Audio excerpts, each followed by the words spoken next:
Welcome to today's Explainer. Get ready because we're jumping right into one of the absolute most earth-shaking clashes in all of ancient history. We're talking about a serious, epic showdown of wills. On one side, you have Moses, God's chosen messenger, armed with literally nothing but a wooden staff and total faith. And on the other side, Pharaoh, the incredibly powerful and incredibly stubborn ruler of Egypt.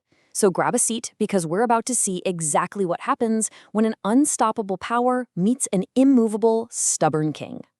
I mean, think about it for a sec. Have you ever met someone who just flat out wouldn't listen? No matter what you said, no matter how much solid proof you showed them, they just crossed their arms, stomped their feet, and said, nope.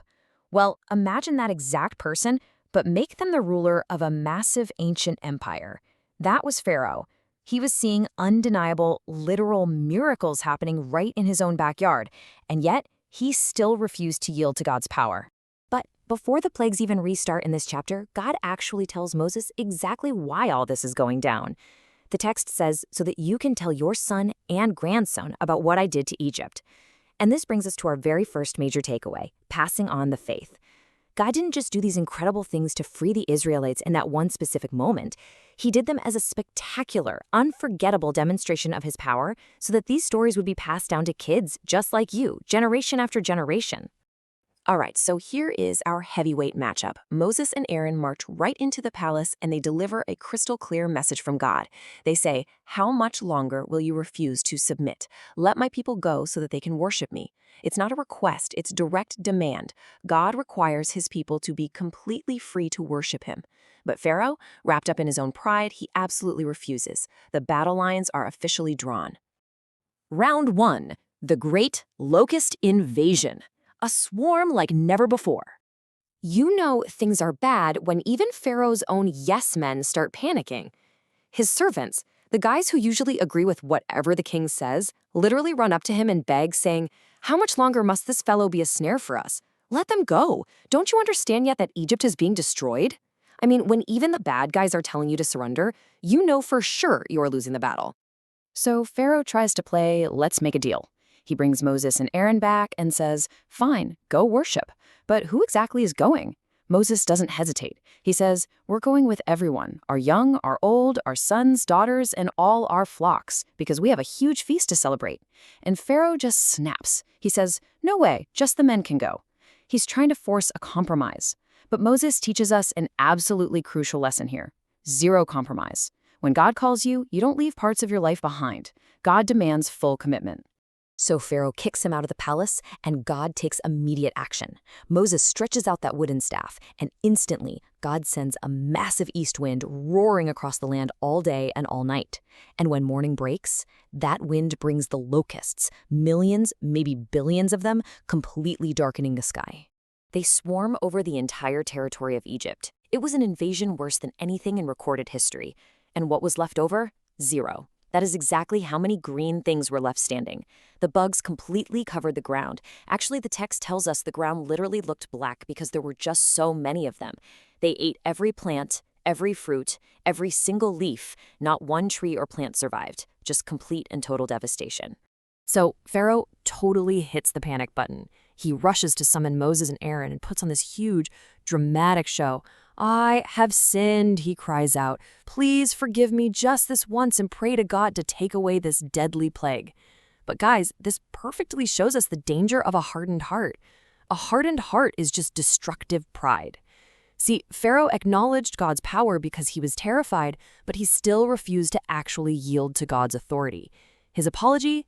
Yeah, not real at all. But Moses steps up and prays for him anyway. And God, showing total control over nature, completely flips the wind. He sends this incredibly strong wind from the west that sweeps up every single locust and blows them straight into the Sea of Sus. Every single bug, gone. But what about Pharaoh? Just like God said, his heart hardened right back up the second the danger passed, and he refused to let the people go. Moving right into round 2, 3 days of thick darkness, a darkness you could literally feel. Totally without warning, God tells Moses to point his hand toward the sky, and boom, a supernatural darkness just drops over the land. And it lasted for 3 whole days. Just think about how terrifying that is. A dark so thick and heavy you can't even see the person sitting right next to you. No one moved. The entire bustling, mighty empire of Egypt was just completely frozen in its tracks by the sheer weight of God's power. But here's the amazing part. While the greatest empire in the world was cowering in this paralyzing blackness, the people of Israel had light glowing in their homes. It's such a beautiful picture of protection in the darkness. Even when things are incredibly hard and scary all around you, God protects, provides for, and brings light to his people. Finally, Pharaoh cracks. Kind of. He calls Moses back for one last desperate deal. He says, "Go worship your God. Take your kids, just leave your flocks and herds behind." He's trying to hold on to their resources so they'll have to come back. But Moses, he is bolder than ever. He says, "We need sacrifices to worship our God. Our livestock is coming with us. Not a single hoof will be left behind." Again, zero compromise. You just can't hold on to your worldly attachments when you're seeking true spiritual freedom. Well, that was the final straw for Pharaoh. His hardened heart just redlines into absolute destructive pride. Furious that Moses won't play by his rules, Pharaoh screams, "Get away from me, and you better not ever see my face again, because the day you see my face, you will die." The tension here is just off the charts. This stubborn, defeated ruler is literally threatening the messenger of God with his life. And Moses? He doesn't even flinch. He doesn't beg or backtrack. He stands tall, totally confident in God, and delivers the ultimate ancient mic drop. He just coolly replies, "Well spoken. I will see your face no more." The negotiations are 100% over.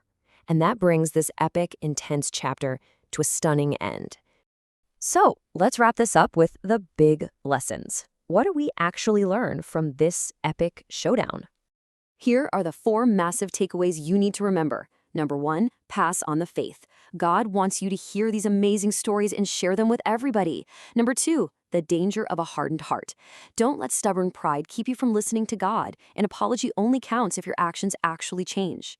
Number 3, zero compromise. When you follow God, you give him your full commitment, no holding back. And number 4, protection in the darkness. No matter how dark or scary the world gets, God will always provide a light of safety for his people. Carry those with you.